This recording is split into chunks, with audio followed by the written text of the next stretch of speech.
Welcome to my presentation on my research paper on the topic of climate change solutions that have to be targeted from an intersectional perspective, with the research question: to what extent do climate policies and legislation need to approach climate change as a multidimensional issue and create solutions based on that? This is in order to prevent the deterioration of the problem that we know is climate change, and with that a future that leads us to 2 degrees or even 3 degrees increase in temperature or in global temperatures compared to pre-industrial levels. In my research paper, I used the 2 main concepts of intersectionality and 9 planetary boundaries. Intersectionality is essentially a tool of analysis that stems from feminism that is used to dissect power structures by looking at an issue or maybe even a solution, a mitigation strategy from various perspectives in order to make it more efficient. This could be race, ethnicity, levels of education, nationality, location, age, and all these factors influence decisions and also perspectives. Then we have the 9 planetary boundaries, as you can see here.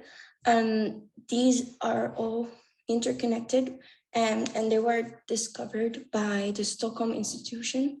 They indicate the limits of our planet on 9 areas that one influences the other. For example, number 6, ocean acidification worsens climate change, as for example, it harms coral reefs, like ocean acidification harms coral reefs that are carbon sinks, so they store a lot of carbon. And with that, if they die, a lot of carbon cannot be absorbed anymore, and so it ends up in the air, and thus accelerates climate change. Then I used 3 mitigation strategies to assess and answer the research question. Especially within the issue of CO2 emissions from companies and production. And with this, I aim to compare and contrast different types of solutions in order to find out if indeed multidimensional mitigation strategies work best.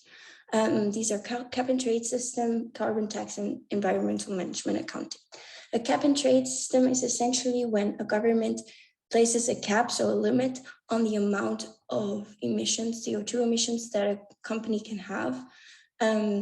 If a company exceeds this emission, they can buy the unused emissions from other companies who emitted less than their cap.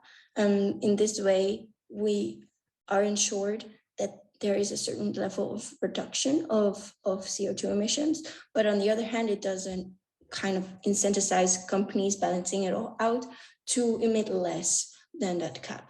Then we have the carbon tax, which is a tax levied on the amount of CO2 that is emitted by a governmental institution. And this is in order to make CO2 more expensive, to incentivize other companies and perhaps even people to switch to greener energies. And the money that is retrieved from the tax can also be used by the government to invest in greener solutions or other climate change mitigation strategies.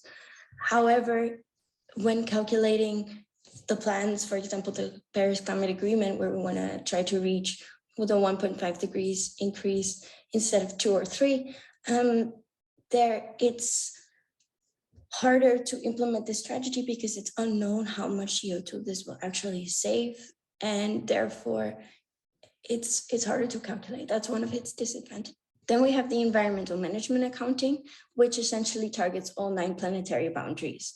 For example, a farming company might not emit that much CO2, but it would use a lot of chemical pollutants that end up in the river that's close by and harming the biodiversity. This means that it calculates all kind of environmental costs that are included in production rather than just CO2 emissions. This is more effective in terms of environment, but economically it might be it's more expensive and it's very time consuming and hard to manage. In conclusion, all three strategies have their pros and cons, but it's just a matter of taking things from an environmental perspective versus an economic perspective, with which one you consider more beneficial. And it's not to say that per se multidimensionality is better. Thank you and happy holidays.